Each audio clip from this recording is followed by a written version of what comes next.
Welcome to the Phillip Siddiq Show, everybody. And you know, I could go on and on about these two cats, but I'm not. We have Chris Tucker and Brett Ratner here talking about Rush Hour 3. Go out. It's incredible. It's funny as I could cuss, but I won't. Welcome to the show, guys. Thanks for having us. Great. Glad you guys are here now. How did this thing get rolling again? Did you call him? Did you text him? Or how did it work? You know, it's because the movie Rush Hour 2 was so big. We sold so many DVDs. People just kept, I mean, the studio was just like, they had to do another one. And they came to us, and everyone's like, why did it take so long? I'm like, I'm happy it took so long, because I went off and did movies. He traveled the world and for humanitarian causes. Jackie Chan went on and did other movies, and we got back together when we were meant to be together, back together. And it takes a long time to make a third movie. You know, it's not easy. And this was the hardest one by far, but we're really happy we did it. This is a great film. I mean, I just laughed. I laughed so hard, I mean, almost embarrassed myself, but I didn't. Now, Chris, your character. You've grown since the last one. Yeah. My children told me that. So, that's right. what can people expect to see from you in this, besides your tribute to Barry Bonds, very, very timely? Oh yeah. You know, you'll see Carter doing more of Carter. You know, he's fighting more in this movie. He has a love interest in this movie, and Carter is just a funny character because he just has a lot of fun and a lot like me. You know, I put a lot of me in my characters in this movie, especially being from the backup of a stand-up comedian. You know, I get to dance, fight, you know, sing, do everything in this movie. So it's a lot of fun. Right. And we're gonna get to the girls in just a minute because I have to ask about the formula for casting these incredibly beautiful women, and they can act. What's your secret? I got great taste in women. Great taste in we've heard. What's your secret? What is? I mean, you know what it is? It's finding the right girl for the part.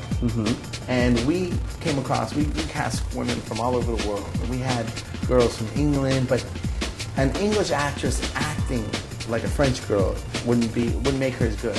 So we got an authentic, beautiful French girl that you believe has a shaved head and has a tat on the back of her head, and is mixed in with the triads. This girl's from the other side of the tracks, but she's beautiful. So she fits the part, and that's the key in casting. You hire somebody that is exactly who that part is. Now, how did you get the best out of this fine young gentleman right here? You know what the truth is? Chris appreciates the truth. You know, he wants to hear the truth. He don't want to be BS. He don't want to be a tell. Oh, you're great, Chris. You're great, Chris. He don't like to hear that. He wants to know. You know, what do you think? Am I on? Or are we going? Are we doing the right thing? Are we making the right choice? He's challenging me. I'm challenging him, and that's how we get the best out of both. You know, and Jackie too. We're always trying to top.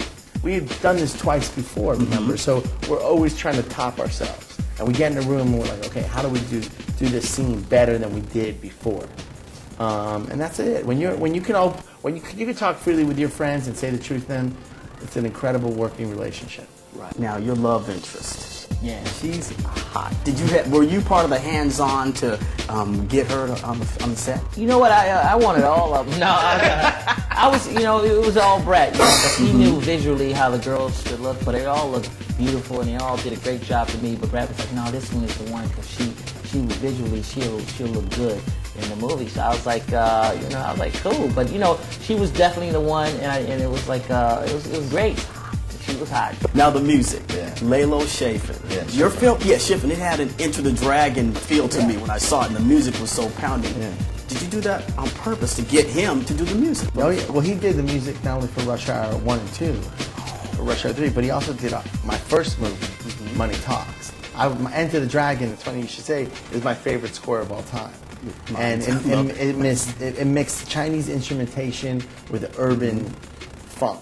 And so that's the thing. Lalo is just a hip, genius composer, and he enhances the scene. And his music fits Rush Hour. His music is almost like another character in the movie. His music is as important as Jackie and Chris's character because it really adds a tone and a vibe to it that is timeless, really. You know, that is really timeless.